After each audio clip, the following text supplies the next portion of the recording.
Estamos muy contentos de estar con ustedes, como siempre. Nosotros, pues, ya vamos bien avanzaditos con el programa.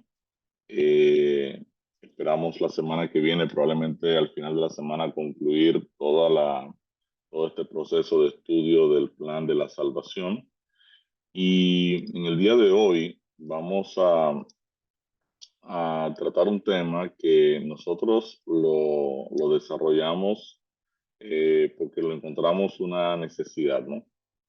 Eh, Hoy en día, y tristemente, pues la gran mayoría de nuestros hermanos creyentes de otras denominaciones, pues han tomado la estructura, ¿verdad? De, de la iglesia romana, de la iglesia popular, la estructura de definir el destino sobre la base de que cuando las personas mueren, pues llegan o al cielo o llegan al infierno. Si usted fue bueno, pues llega al cielo; si usted fue malo, usted se va directo para el infierno. Y nuestras, nuestros amigos cristianos de otras denominaciones incluso abusan mucho del tema del infierno, en el sentido de que utilizan el tema del infierno para manipular a sus congregaciones, ¿no? Y eso ha creado toda una serie de ideas, creencias de personas que cuando mueren se van al infierno, o personas que sueñan que han estado en el infierno o que el Señor les mostró el infierno y vieron personas o familiares o personas particulares que los encontraron en ese proceso de tortura, ¿no? Entonces, a nosotros nos pareció bien, dado eh, la cantidad de grupos pequeños que hemos estado llevando a cabo y la cantidad de personas con las que hemos estado trabajando, pues hacer un programa o un tema en particular para tratar esta creencia de cómo, de si en realidad existe, ¿verdad? Un lugar de tortura o no existe un lugar de tortura. Así que este fue un tema que añadimos, sencillamente lo vamos a repasar. Es un tema muy largo, tiene alrededor de 400 slides. Lo vamos a tratar eh, a grosso modo. Me voy a detener quizás en puntos particulares para que podamos definir algunos elementos de dónde surge toda la confusión en relación al tema del lugar de tortura eterna. Y los objetivos de este tema es repasar todo lo aprendido hasta ahora sobre cómo el Evangelio no comulga con el concepto de una tortura eterna.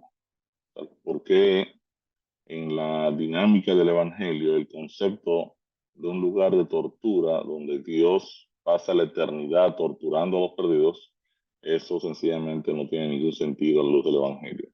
Vamos a demostrar que la resurrección de los muertos contradice un castigo del impío al momento de morir, en el sentido de que si una persona necesita ser resucitada, pues obviamente, ¿qué sentido tiene que los malos resucitan para ser juzgados y ser castigados si ya se encuentran en un lugar de tortura? Vamos a analizar cómo está configurado el ser humano y el destino final de justos e impíos, demostrar qué significa el concepto fuego eterno. Vamos a analizar los versos usados para justificar una tortura eterna y vamos a mostrar al final la secuencia de los eventos finales. Así que básicamente estos son los objetivos centrales del tema y quiero presentarme delante de Dios como siempre hacemos cada mañana para que nos dirijan el estudio de su palabra. Querido Padre bueno, te damos gracias, oh Señor, por el descanso, gracias por un nuevo día, gracias por la salvación, gracias, oh Señor, por Jesús y por la obra del Espíritu Santo en nosotros. En esta hora nos presentamos delante de ti para pedirte, oh Señor, en el nombre de Cristo, el perdón de nuestros pecados y pedirte que tu Santo Espíritu nos dirija, nos guíe en el estudio de tu palabra en esta hora. Bendice a cada uno de los líderes y hermanos que se conectan con nosotros cada mañana. Te pedimos, oh Señor, que tu palabra nos ayude a tener la argumentación correcta al momento de compartir tu evangelio con las personas a las que tenemos que llevarle la verdad de la salvación. Síguenos dirigiendo, oh Padre querido, en el nombre de Jesús te lo pedimos. Amén. Bien, en el día de ayer, nosotros, solo para hacer un pequeño repasito, lo vamos a repasar cuando terminemos el tema del infierno y entremos de nuevo en el Evangelio, cómo está tipificado en la Biblia. Pero solo para que no perder la idea del pequeño resumen, en el día de ayer nos dimos cuenta de que toda la mecánica de la salvación, todo el proceso de salvación es un proyecto de Dios. O sea, la Biblia dice que de Dios viene mi salvación. Él solamente es mi roca y mi salvación. Nosotros vimos el Evangelio definido, analizamos, ¿verdad? Las, eh, las tres fases de la salvación, la concluimos ya de manera sintetizada y en realidad esta es la creencia más importante de todas nuestras creencias. No existe en la Iglesia Adventista un, una doctrina específica que presente el Evangelio tipificado en tres fases, ¿no? Justificación, santificación y redención. Aunque usted en las 28 creencias fundamentales los puede inferir las tres fases de la salvación, pero real y efectivamente nosotros no tenemos en ningún programa un, un esquema donde vayamos estudiando las dinámicas o las fases de la salvación. Y es ahí la razón por la que nosotros en nuestro ministerio pues decidimos trabajar en este proyecto porque realmente el elemento central del Evangelio es poder explicar cómo somos salvos por medio de la fe en Cristo. Quiere decir que más importante que el sábado o que comer tal cosa o no comer tal otra, si usted hace una encuesta probablemente en Venezuela, no sé si le pasará lo mismo que a nosotros aquí, pero si usted pregunta qué creen los adventistas del séptimo día, le van a decir, son las personas que no trabajan los sábados y que no comen cerdo. Y más importante que nos tipifiquen en ser personas que guardamos el sábado y no comemos una cosa en particular, lo ideal sería que nos tipificaran como las personas que tienen claramente definida la estructura de la salvación, donde tenemos muy claro los roles de las diferentes etapas, incluso el rol de la ley de Dios en la dinámica de la salvación. Entonces, como iglesia adventista del séptimo día, nosotros entendemos la salvación como una estructura de tres fases, ¿verdad? Donde al final el pecador queda redimido gracias al Evangelio porque el Señor intervino en nuestra salvación. A través de la justificación, la santificación y la redención, nosotros entonces alcanzamos la salvación eterna. Y, y nosotros debiéramos ser caracterizados por presentar la verdad de la salvación como un regalo de parte de Dios estructurado en tres fases. Si ustedes se dan cuenta, estas tres fases coinciden exactamente con la estructuración del pecado.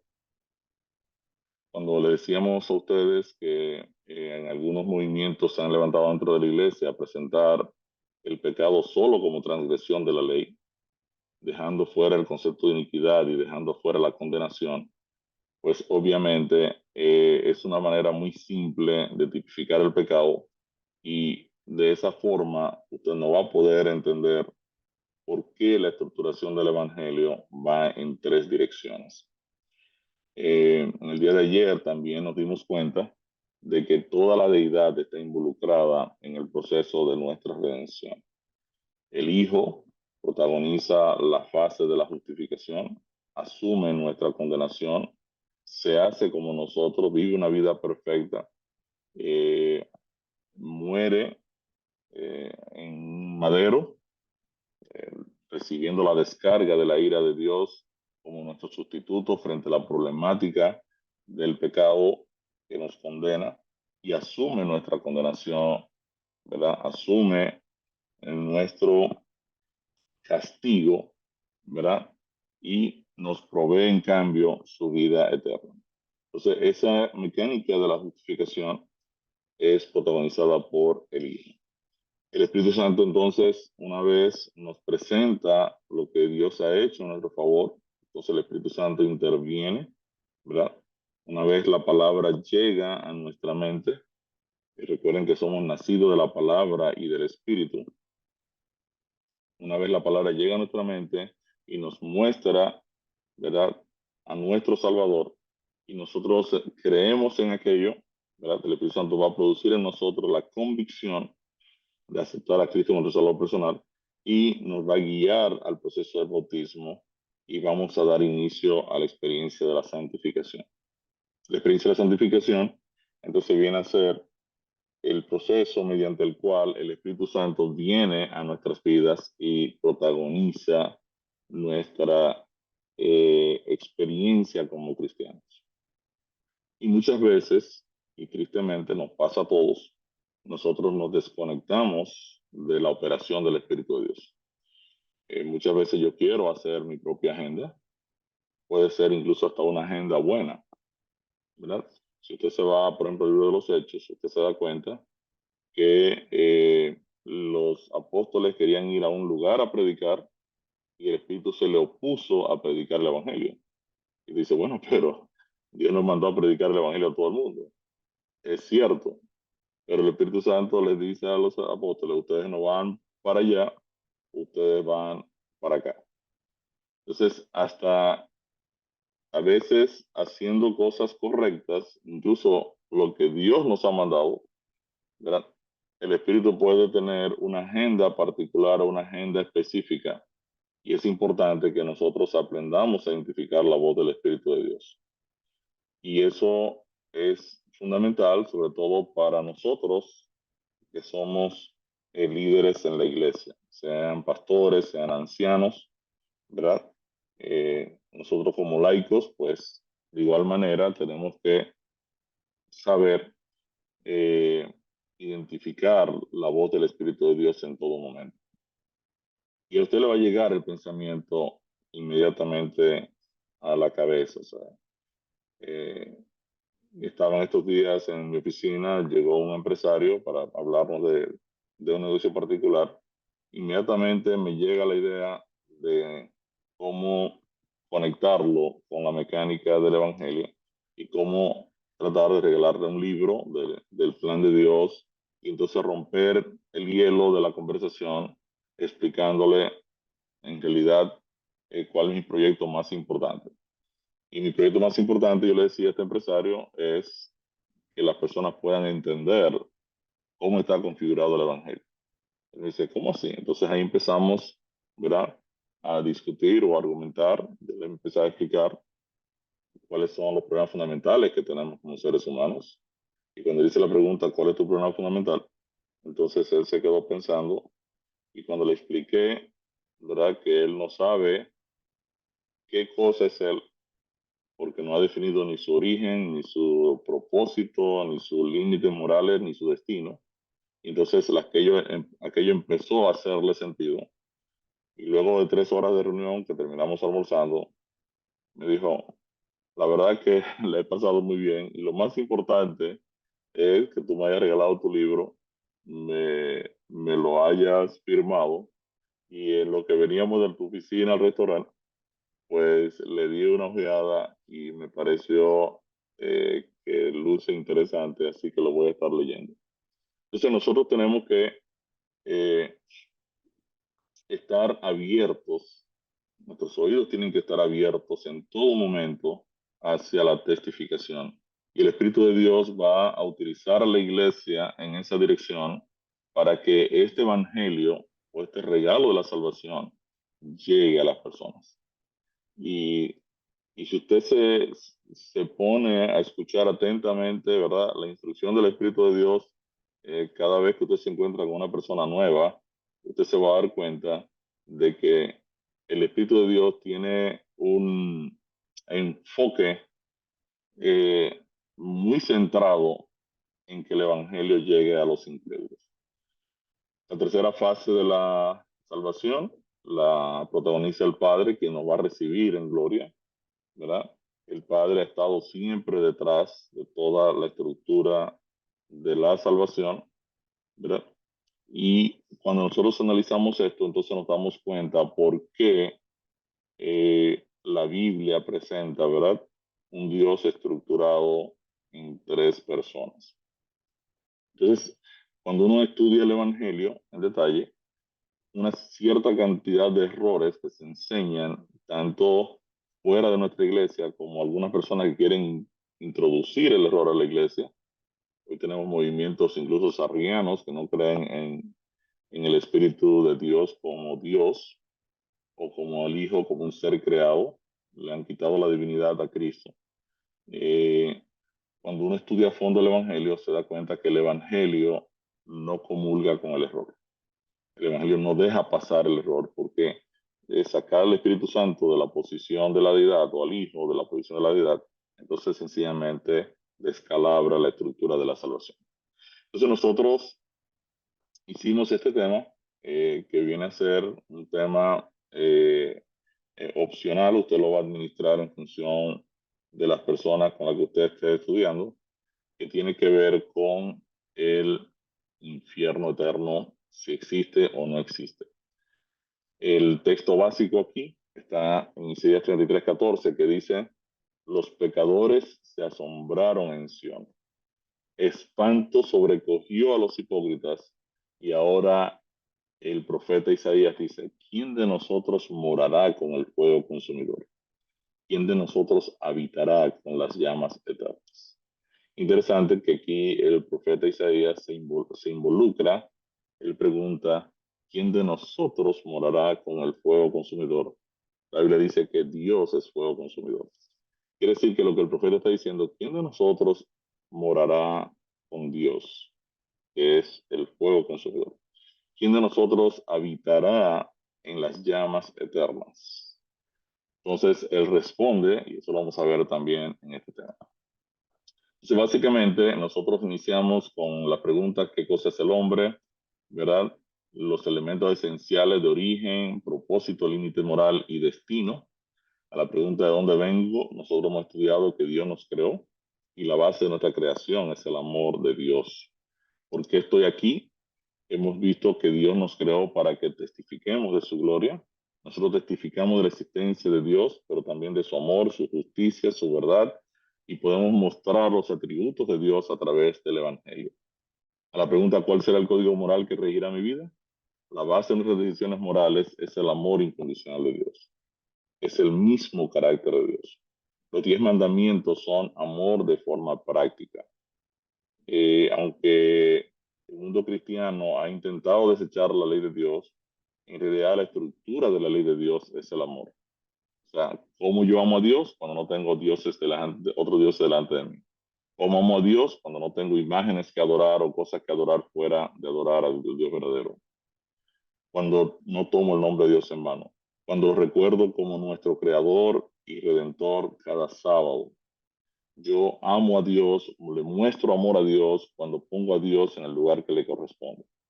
Y amo al prójimo cuando honro a mis padres, cuando no le miento a mis amigos, cuando no intento matarlos. No tengo que matarlo físicamente, lo puedo matar mentalmente cuando me enojo con una persona, ¿verdad? Cuando no cometo adulterio o altero el orden o rompo el orden establecido por Dios. Tengo una esposa, entonces Dios me dice: usted tiene una esposa, ya no tiene que estar mirando a la mujer del otro, tiene que estar buscando eh, la quinta pata del gato. Entonces usted va a mostrar amor a su esposa, a sus hijos, cuando usted sencillamente no, eh, no monta una sucursal o tiene otra mujer o tiene otra familia o tiene otra serie de cosas. ¿Cómo muestro amor al prójimo? Cuando no lo robo, cuando, cuando no lo engaño, ¿no? Quiere decir que el concepto de los 10 mandamientos son amor sintetizado básicamente en 10 sentencias básicas. Pero la ley de Dios no solo se limita a los 10 mandamientos, la ley de Dios incluye toda la palabra, todo lo que está escrito en la palabra, desde el punto de vista moral, que está vigente para el pueblo de Dios. No es solo para los israelitas, está vigente para todo el pueblo de Dios. Cuando Dios le prohibió a Israel no practicar la sodomía o el sexo anal, ¿verdad? Entonces no se lo dijo solo a los israelitas, se lo está diciendo a toda la iglesia, se lo está diciendo a todo su pueblo. Quiere decir que los principios morales que se encuentran en el Antiguo Testamento también trascienden al Antiguo Testamento y pasan a todo el pueblo de Dios a través de la historia. Entonces, el Espíritu de Dios va a, a fundamentarnos en el amor de Dios, en el amor incondicional de Dios, en que nuestras vidas se centren en un amor práctico, en un amor, ¿verdad?, que se aplica en nuestras decisiones. Y finalmente, la pregunta, ¿cuál será nuestro destino? El Evangelio oferta vida eterna a los que creen y muerte eterna para los que han rechazado el Evangelio de salvación. Si Cristo es la vida, pues obviamente los creyentes tendrán vida eterna. Los que rechazaron a Cristo, rechazaron la vida y no pueden quedarse vivos. Eso es tan sencillo como eso. Por más de 1000 años, la Iglesia Popular estuvo planteando la idea de un lugar llamado purgatorio y de un infierno. De hecho, gran parte de la problemática que se generó en los años 1500, que dio inicio a la Reforma Protestante, tenía que ver con este tema de un infierno, ¿no? Un famoso tipo llamado Tetzel empezó a vender perdones o indulgencias para sacar a las personas del infierno a cambio de que la gente pagara un dinero a la iglesia, ¿no? Y con eso se financió lo que hoy en día es el Vaticano. Lutero estaba incómodo con esto, ¿no? Y esto es lo que da inicio a la Reforma Protestante, porque la iglesia se aprovechó de una creencia, ¿verdad?, particular y empezó entonces a financiarse bajo este esquema. Entonces la iglesia se inventó que las personas que cometían pecados mortales, ¿verdad?, que no habían sido confesados, pues al morir tenían automáticamente que irse a un lugar de tortura, porque de acuerdo a la iglesia popular, los seres humanos no se mueren. En otras palabras, los seres humanos tienen un espíritu que es como una entidad que se aparta del cuerpo, el cuerpo se destruye, pero este espíritu entonces se va a un sitio de tortura donde es torturado por la eternidad, por años y años. Las personas que cometieron faltas menos graves, al morir, no se van directamente al infierno, sino que se iban a un lugar intermedio llamado purgatorio, donde ahí iban a ser torturados hasta cierto nivel, hasta que estas faltas que cometieron fueran purgadas, ¿verdad? O limpiadas, para entonces de ahí pasar al cielo. Y las personas que obviamente, los santos, que fueron personas que lograron ser inmaculados, ¿verdad? Por el conjunto de obras que hicieron, entonces terminaban en el cielo. Y esto fue presentado por la Iglesia Romana durante siglos, durante siglos. Si usted se va a la Catedral de Florencia, usted va a ver esta pintura, ¿verdad? Al diablo administrando el universo con un gran tenedor y obviamente torturando a las personas por toda la eternidad. Y es impresionante porque el, el concepto de una tortura eterna desvirtúa el carácter de Dios y es probablemente una de las creencias más terribles en cuanto a tomar el carácter de Dios y echarlo por la borda. Es presentar a un Dios totalmente desproporcionado.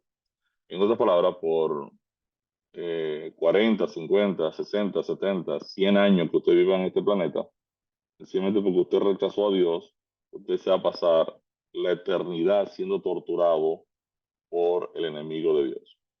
Entonces, aquí hay una serie de conceptos porque al causante del pecado en el universo, Satanás, la teoría de un lugar de tortura eterna convierte a Satanás, que es el causante del problema del pecado, en el administrador de la tortura. O sea, Dios premia a Satanás para que sea el administrador del centro de tortura de todo el universo, cuando al tipo lo que hay que hacer es sacarlo de medio y destruirlo para siempre. Entonces, en otro sentido, no es posible que si nosotros le asignamos, ¿verdad?, una condena de 30 años a un asesino, eh, quizás en algunos países, pues, existe la pena capital de matarlo a la persona porque cometió una falta grave. Eh, Dios, que es todavía más justo que nosotros, no hace eso. Sencillamente Dios tortura por siglos, miles, millones, billones, trillones de años a seres humanos que sencillamente rechazaron la salvación. Entonces, esto es un asunto que a veces uno lo discute con hermanos de otras denominaciones y yo quedo literalmente en shock cuando veo que los tipos me dicen, ¿cómo tú me vas a decir a mí que la persona sencillamente se muere?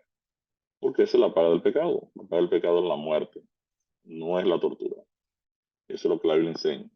Y es impresionante cómo personas racionales pueden entrar en una condición de esta manera, ¿no? En un pensamiento de que Dios puede hacer eso. La Biblia, nosotros vimos el texto en el juicio, ¿verdad?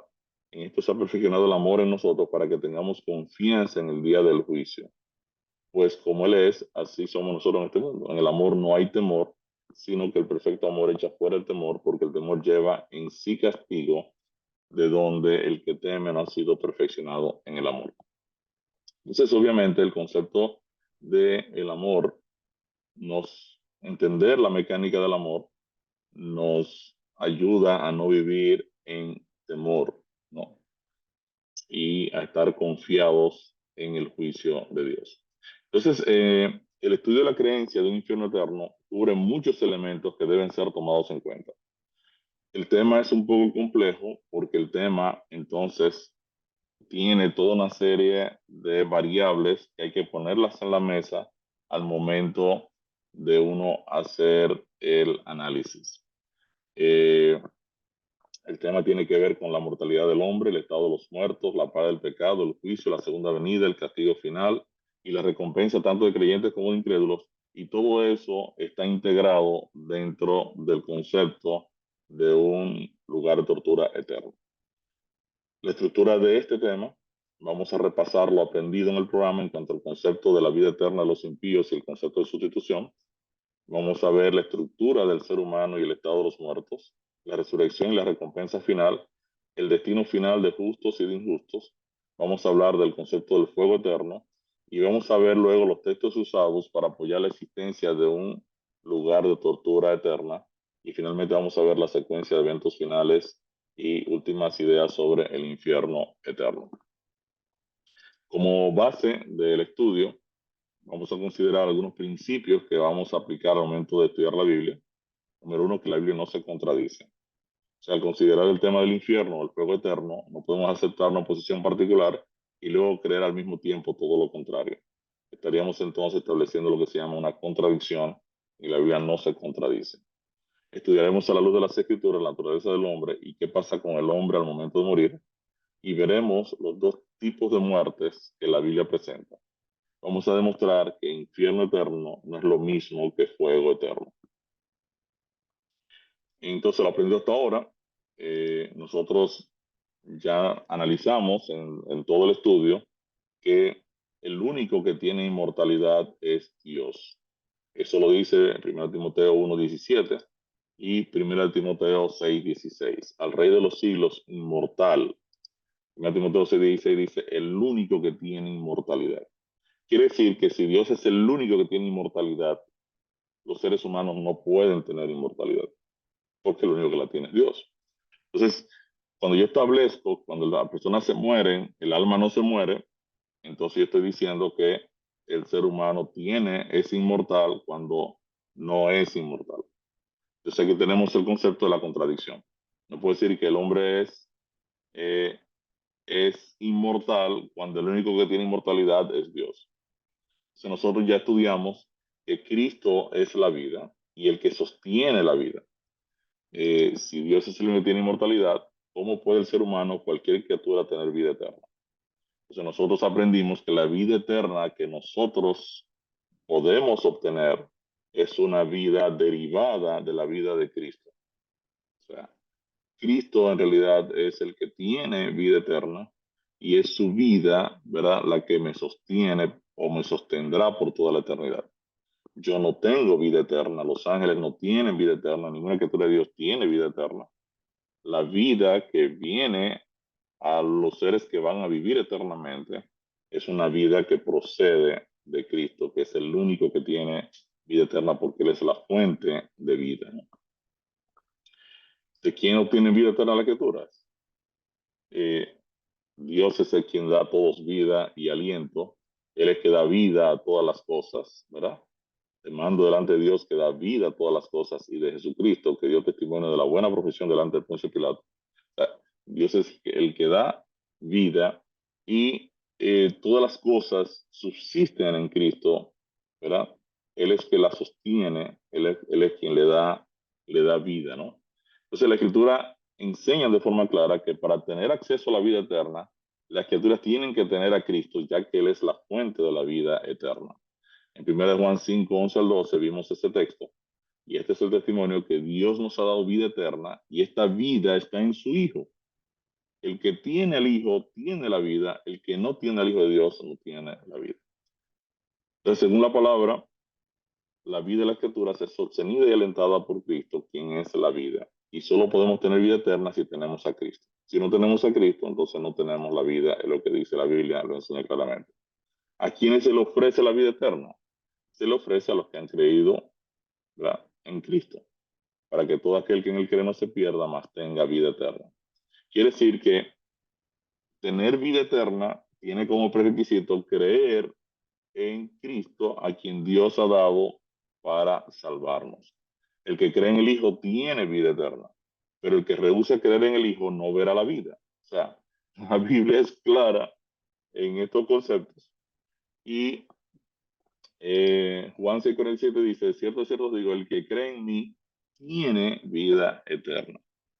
Eh, Versos donde Dios da vida eterna a los fieles, los justos irán a la vida eterna, tienen vida eterna los que creen en la palabra de Dios y tenemos vida eterna al creer en Cristo y Dios ha prometido vida eterna en 1 Juan 2:25 y esta es la promesa que Él nos hizo, la vida eterna. Entonces, solo por medio de Cristo nosotros alcanzamos la vida eterna. Para aquel que ha rechazado la salvación, la Biblia muestra que se encuentra en muerte y condenación y nunca alcanza la vida eterna. La paga del pecado es muerte, mas la dádiva de Dios es vida eterna en Cristo Jesús. El alma que pecare, esa morirá. Quiere decir, cuando yo me separo de Dios, ¿verdad? Yo sencillamente permanezco en condenación y el resultado de mi desconexión de la vida es la muerte. Entonces, contrario a los versos que establecen que la vida eterna solo la reciben los que creen, al establecer la idea de un tormento eterno en el infierno, algunos cristianos, entre comillas, consideran de forma errónea que los impíos tendrán vida eterna. En otras palabras, cuando una persona se aferra al hecho de que los impíos van a ser torturados eternamente, para Dios torturar eternamente a los impíos, primero tiene que darle vida eterna, porque si se les muere en el camino, no los puede torturar eternamente. Entonces, la Biblia dice que esa vida eterna está en Cristo. Quiere decir que para Dios torturar eternamente a los impíos, tiene primero que meterlos en Cristo, darle vida eterna y entonces torturarlos. La Biblia dice que ninguna condenación hay para los que están en Cristo, que no hay condenación para los que están en Cristo. Quiere decir que Dios no puede meter a los impíos en Cristo para darle vida eterna para torturarlos, porque no hay condenación para los que están en Cristo. Entonces, aquí tenemos lo que se llama una contradicción de la estructura del Evangelio, que yo tengo que desarrollar o plantar, ¿verdad? Plantear esa contradicción para sostener el hecho de que los impíos van a tener eternidad. Primera de Juan 5:11 establece que el que no tiene a Cristo no tiene la vida eterna. Y Juan 3:16 dice que los impíos no verán la vida. Entonces, ¿sobre cuál base se puede enseñar que los impíos arderán en fuego eterno si no tienen vida eterna? Entonces, a la luz del Evangelio, nosotros ya vimos el concepto nosotros en Cristo, cuando hemos sido colocados en Cristo, entonces tenemos vida eterna. A la luz del Evangelio, es imposible sostener la eternidad de los impíos sin forzar una contradicción en la Biblia. La vida eterna solo se encuentra en Cristo. Lo segundo que ya vimos es el concepto de sustitución, que tampoco permite que la paga del pecado sea una tortura eterna. Nosotros nos dimos cuenta de que Cristo es nuestro sustituto, asume nuestra posición de condenación para que a cambio nosotros tengamos la vida eterna que Él nos ofrece. Quiere decir que el concepto de justificación, donde alguien asume la condena de otro, ¿verdad? Si la condena mía al final de los tiempos es un lugar de tortura eterno, para Cristo ocupar mi lugar o justificarme, Él tiene que asumir entonces ese lugar de tortura y Él tendría que estar ardiendo ahora en un lugar de tortura para poder ser mi sustituto, de lo contrario no es mi sustituto. ¿Ven? O sea, la Biblia dice que Él asumió mi castigo, Isaías 53, 5 y 6. Él fue herido por mis rebeliones, molido por mis pecados. El castigo de nuestra paz fue sobre Él y por su llaga fuimos nosotros curados. Dios cargó en Cristo el pecado de todos nosotros y Cristo asumió como nuestro sustituto en cuanto a la condenación del pecado. Cristo ocupó nuestro lugar de condenación para que en cambio nosotros tengamos vida eterna. 2 Corintios 5:14 al 15 dice, porque el amor de Cristo nos constriñe pensando esto, que si uno murió por todos, luego todos murieron y por todos murió para que los que viven ya no vivan para sí, sino para aquel que murió y resucitó por ellos. Quiere decir entonces que Cristo asume mi condena de muerte, no mi condena de tortura, y ocupa entonces eh, el lugar de condenación mío para que yo tenga a cambio la vida eterna, ¿verdad? Que es lo que él saca cuando leímos en Timoteo 1:8 al 10. Por tanto, no te avergüences de dar testimonio a nuestro Señor, ni de mí, preso suyo, etcétera. Dice que ahora eh, se manifiesta el Evangelio, ¿verdad? Por la aparición de nuestro Salvador, el cual quitó la muerte y sacó a la luz la vida y la mortalidad por el Evangelio. Quiere decir que la muerte que gravita sobre cada ser humano pecador, ¿verdad? Es removida por Cristo, quien saca a la luz la vida y la mortalidad por el Evangelio. Entonces, en otras palabras, lo que me va a dar a mí el acceso a la vida eterna es el Evangelio. Entonces, el concepto de Cristo como mi sustituto no da cabida a una tortura eterna, porque para que Cristo sea mi sustituto, si existiese un lugar de tortura eterna, entonces Cristo tendría que estar ardiendo en un lugar de tortura eterno, esperando a los perdidos, ¿verdad? Y los salvados se van por otro lado al cielo. Y eso no es lo que dice la Biblia. La Biblia dice que en la cruz Cristo toma mi condena de muerte, la paga y me oferta en cambio su vida eterna. El Padre lo resucita porque, ¿verdad? Los pecados que llevaron a Cristo a la muerte, a la condenación, en realidad no eran pecados de Cristo, eran pecados nuestros.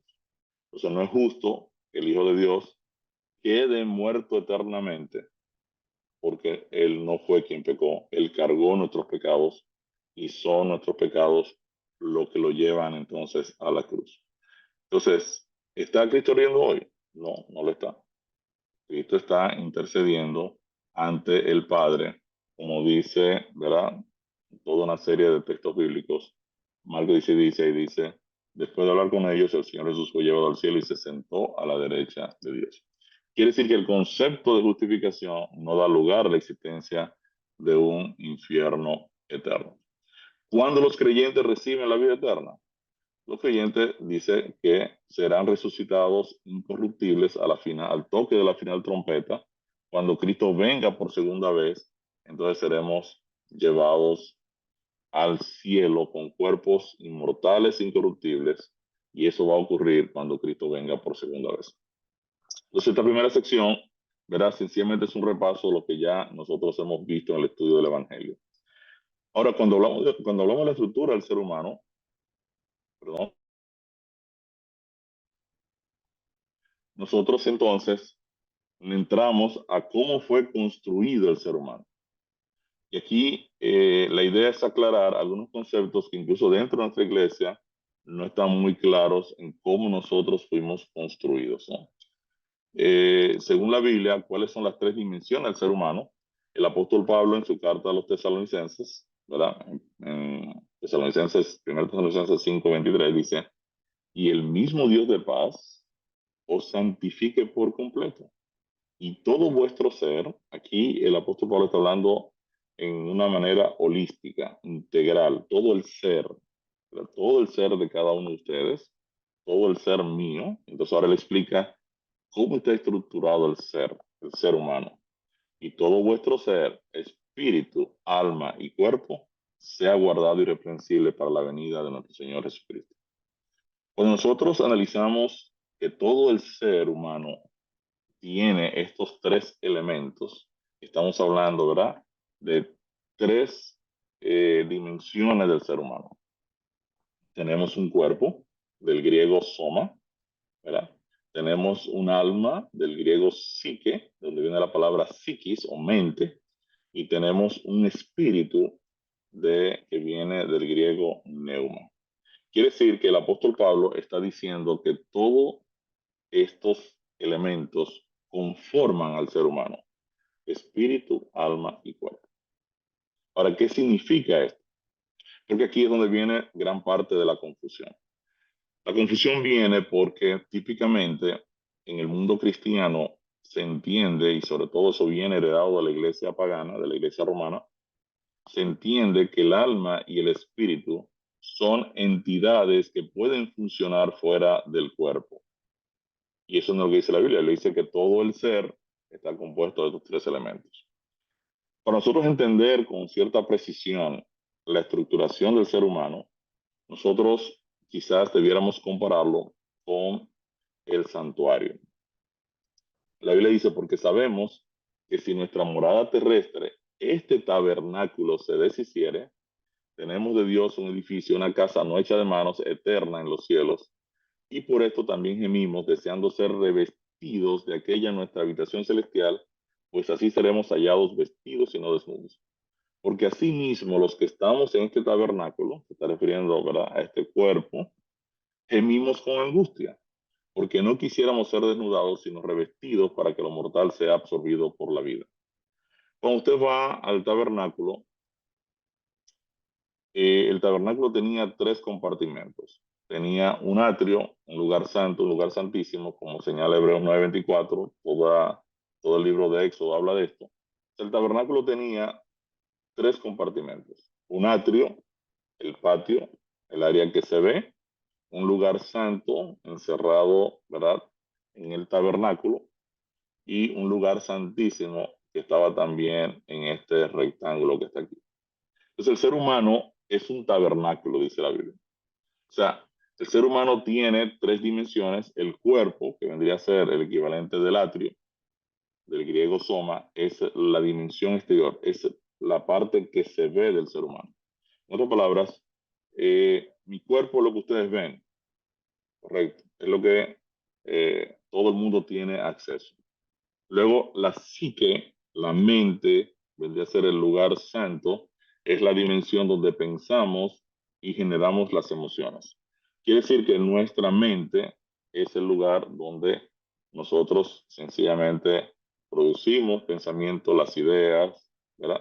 Y finalmente el espíritu vendría a ser esa parte íntima del ser humano donde el espíritu de Dios se comunica con el hombre.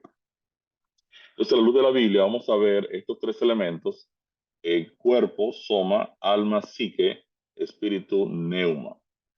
Quiere decir que, de acuerdo a la Biblia, ¿verdad? Nosotros tenemos un soma, un cuerpo. Y esto vendría a ser el equivalente del tabernáculo del atrio, ¿no? El cuerpo es la dimensión que está expuesta, es el atrio exterior. En hebreo, el término para cuerpo es basar. Este cuerpo soma debe ser sacrificado, o como bien dice el apóstol, crucificado con Cristo. En Romanos 12:1, el apóstol Pablo dice: así que, hermanos, os ruego por las misericordias de Dios que presentéis vuestros cuerpos en sacrificio vivo, santo, agradable a Dios, que es vuestro culto racional. Quiere decir que el lugar del sacrificio, fíjenselo aquí en el atrio estaba el altar de los sacrificios, es el cuerpo. Nuestros cuerpos son presentados en sacrificio vivo. Versos sobre el cuerpo. Es conocido también como el cuerpo de pecado, en Romanos 6:6, para que el cuerpo, el soma del pecado, sea destruido. De acuerdo a lo que dice el apóstol Pablo, nosotros fuimos crucificados para que este cuerpo, que siempre tiene deseos pecaminosos, sea inhabilitado. Ustedes vieron ya ese texto. No es destruido, es catargeo, significa inhabilitado, ¿verdad? Dejado a un lado para que no intervenga en la obra del Espíritu de Dios. También es cautivo a la ley del pecado, es egoísta, de acuerdo a Romanos 7:23. Veo otra ley en mis miembros que se revela contra la ley de mi mente y me lleva cautivo a la ley del pecado que está en mis miembros. El cuerpo necesita ser redimido, Romanos 8:23, ¿verdad? Y no solo la naturaleza, la creación, ¿verdad? Gime, sino también nosotros mismos, que tenemos las primicias del Espíritu, también gemimos dentro de nosotros mismos, esperando la adopción, la redención de nuestro soma, la redención de nuestro cuerpo. El cuerpo también necesita ser transformado. Filipenses 3:20 y 21 nos dice que en la segunda venida de Cristo, ¿verdad? Es donde se transformará el soma de la humillación nuestra, para que sea semejante al soma de Cristo resucitado. Y no hereda el reino de Dios, ¿verdad?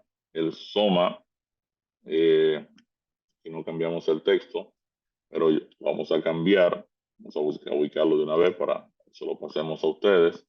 Está en 1 Corintios 15, 50 al 54. Necesita ser transformado, ¿verdad? O sea, aquí vamos a marcarlo solo para hacerlo ahorita más tarde. Es un texto bastante larguito. Entonces, eh, este cuerpo va a ser revestido de inmortalidad cuando Cristo venga por segunda vez. Ahora, el alma, en griego es psique, es nuestra mente. El alma es la dimensión que se corresponde con la mente, el intelecto, la voluntad, la razón y las emociones, y no está expuesta. En hebreo la palabra alma es nefesh. Su equivalente en el signo del santuario es el lugar santo. El alma es la dimensión del ministerio, ¿verdad? Donde nosotros operamos. En el lugar santo, el lugar santo en el tabernáculo era el lugar donde el sacerdote ministraba. Por eso que ustedes ven que en Hechos 20:24 dice: pero de ninguna cosa hago caso, ni estimo preciosa mi psique, mi vida, para mí mismo, con tal de que acabe mi carrera con gozo y el ministerio que recibí del Señor Jesús para dar testimonio del Evangelio de la gracia de Dios. Quiere decir que es en la mente, ¿verdad?, donde se desarrolla el ministerio. En este caso, el apóstol Pablo está hablando del ministerio de dar testimonio, de compartir el Evangelio. Verso relacionado con la psique. Hechos 2:41 se refiere a la persona o el ser vivo. Así que los que recibieron su palabra fueron bautizados y se añadieron aquel día como 3,000 psique, 3.000 almas, 3.000 personas, dice la Reina Valera 60. O sea que la mente está relacionado con la persona completa. Cuando yo perdí la mente o mi mente dejó de operar, se perdió Ricardo. Porque mi vida, ¿verdad? Está funcionando por mi mente, por mi psique. Por eso la mente está conectado con la persona per se, porque el autor bíblico sabe que cuando la mente ya no opera, es porque la persona sencillamente ha muerto. El alma se somete o la persona se somete a las autoridades. Sométase toda psique a las autoridades superiores. La Reina Valera dice, sométase toda persona, toda alma a las autoridades superiores. Jesús se refirió a su alma como su vida. Ahora está turbada mi psique, mi alma. ¿Y qué diré? Padre, sálvame ahora. Mi mente está turbada, mi vida está turbada, mas para esto he llegado a esta hora. Se refiere a la vida de la persona en Marcos 8:35, porque todo el que quiera salvar su psique la perderá, su vida la perderá, y todo el que pierda su psique, su vida, por causa de mí del Evangelio, la salvará. Las personas que naufragaron en Hechos 27:37 eran almas, y éramos todas las psique en la nave 276. Quiere decir que en el Nuevo Testamento también el alma muere, la psique muere, y no teman a los que matan el cuerpo, más la psique no pueden matar. Tengan miedo más bien de aquel que puede destruir el, el alma, si quebra, y el cuerpo en el infierno. Sepa que el que haga volver al pecador del error y de su camino, salvará de muerte un alma. Aquí la Reina Valera utiliza psique como alma, no como persona, y cubrirá multitud de pecados. Entonces, dentro del ser humano está el alma, está la mente, las facultades de la mente, las emociones, la voluntad, el intelecto. El elemento que nos hace humanos pertenece a la psiquis, a la mente, al alma. Algunos de estos elementos son la habilidad de aprender y pensar, nuestros ideales, el amor, el odio, los sentimientos, el discernimiento, las elecciones y las decisiones. Puesto que el alma es el lugar de nuestra personalidad, es el lugar del verdadero yo. Por esta razón, las escrituras con frecuencia usan en el original la palabra alma como con un pronombre personal, tal como yo, tú o mí. Por lo tanto, nuestro yo es nuestra alma. Y por consiguiente, todo lo que se origina en el alma está contaminado con el egoísmo. El espíritu vendría a ser el lugar donde Dios habita en nuestras vidas, donde Dios se comunica con nosotros. Y la palabra espíritu, tanto para el hombre, ¿verdad? Es como para el espíritu de Dios, como para el viento, la palabra es neuma. Neuma es espíritu en griego y en hebreo es rúa. El espíritu, ¿verdad? En el hombre es el lugar de nuestra adoración, es el lugar donde Dios se comunica, es la dimensión donde tanto el Espíritu Santo o los demonios se comunican o habitan. En Romanos 8:16 usted encuentra, por ejemplo, que dice, el espíritu, aquí está hablando del espíritu de Dios, el neuma, lo pusimos en mayúscula para hacer la diferencia, el neuma mismo da testimonio a nuestro neuma de que somos hijos de Dios. Quiere decir que el ser humano entonces tiene un pedacito aquí adentro, que es donde el espíritu de Dios se comunica. Y cada persona tiene espíritu, tiene neuma, ¿verdad? Porque ¿quién de los hombres sabe las cosas del hombre sino el espíritu del hombre que está en él? Quiere decir que nosotros, cada uno de nosotros tiene ese lugarcito aquí donde funciona la mecánica espiritual, donde el Espíritu de Dios se comunica o donde los demonios también se comunican. Adoramos a Dios en espíritu, en neuma, dice Juan 4, 23 y 24. Dios es neuma y los que le adoran en neuma y en verdad es necesario que adoren. Quiere decir que el lugar de nuestra adoración es nuestro espíritu. Dios forma a nuestro espíritu, en hebreo rúa, en nosotros. Ruah también significa aire, viento, espíritu de Dios y espíritu del hombre.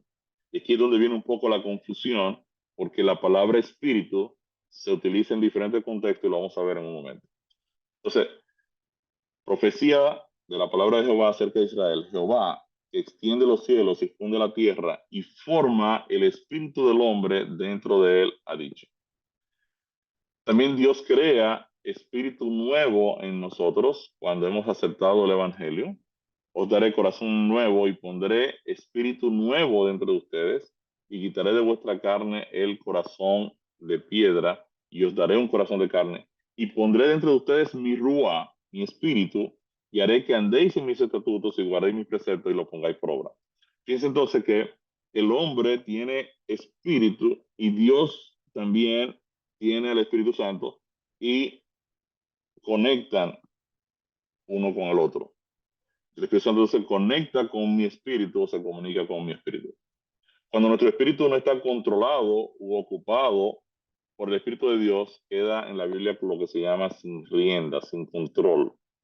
Como ciudad derribada y sin muro es el hombre cuyo rúa, cuyo espíritu no tiene rienda. Por eso es que en Efesios la Biblia dice que cuando el Espíritu de Dios abandona al espíritu del hombre, cuando ya no está en control de mi conciencia espiritual, entonces viene a ser ocupado por un demonio. Por ejemplo, en Efesios 2:2 dice, en los cuales, ¿verdad? Anduvisteis en otro tiempo, siguiendo la corriente de este mundo, conforme al príncipe de la potestad del aire, el neuma que ahora opera en los hijos de desobediencia. Quiere decir que cuando el Espíritu de Dios no está ocupando mi lugar de adoración aquí en mi mente, entonces ese lugar de adoración viene a ser ocupado por el enemigo de Dios. Entonces, en síntesis, el ser completo, espíritu, neuma en griego o rúa en hebreo, alma, psique en griego, nefesh en hebreo, y cuerpo, soma en griego, pasar en hebreo, conforman, ¿verdad? De forma holística, de forma integral al ser humano. Y así es que usted está construido y yo estoy construido. Entonces el cuerpo es la parte que se ve, es la dimensión del sacrificio. La mente, ¿ves? Es la dimensión del ministerio y la mente, la psique, la nefesh, el alma, es la que controla al cuerpo. Quiere decir que en la estructura de control del ser humano, el alma controla al cuerpo y el espíritu controla a la mente. En otras palabras, el cuerpo en el hombre caído es el instrumento que le da expresión a la vida de egoísmo del alma o la mente. Lo que la mente desea es expresado a través del cuerpo. El cuerpo, como fue creado por Dios, fue hecho para ser un servidor de la mente, la cual debía estar entonces bajo la dirección y la autoridad del Espíritu de Dios. Y esa es la secuencia de mando en el ser humano. El Espíritu de Dios establece los principios morales de Dios y le da instrucción a la mente y la mente entonces controla el cuerpo. En esa secuencia entonces nosotros funcionamos. Entonces la Biblia enseña de forma clara que cada persona posee espíritu y este espíritu no debe ser confundido ni con nuestro aliento o soplo de vida, ¿verdad? O igualado a nuestra alma o identificado con el soplo vital y demás, que lo vamos a ver entonces en el día de mañana. En definitiva, nosotros funcionamos como un templo. ¿No sabéis que ustedes son templo de Dios y que el Espíritu de Dios mora en ustedes? ¿O ignoran que vuestro cuerpo es templo del Espíritu Santo? Eh, Cristo hablaba del templo de su cuerpo cuando dijo, destruyan este templo y en 3 días lo vamos a levantar. eh, Cristo hablaba de el templo de su cuerpo. Entonces, básicamente, mañana hacemos un pequeño resumito entonces de estos 3 elementos y entonces seguimos adelante sobre la estructuración del ser humano y vamos a ver entonces la diferencia entre el espíritu del hombre y el soplo o el aliento vital que es entonces un elemento distinto, que es lo que regresa a Dios cuando la persona muere. Oramos. Bendito Dios, Padre bueno, te damos gracias, oh Señor, por tu palabra. Y gracias porque tú nos creaste, oh Señor, de manera muy especial. Nos diste un cuerpo, nos diste una mente, nos diste un espíritu donde tú te puedes comunicar con nosotros y donde nosotros podemos alabarte, honrarte y sobre todo adorarte. Síguenos dirigiendo, oh Señor, y tráenos mañana nuevamente al estudio de tu palabra. En el nombre de Jesús. Amén.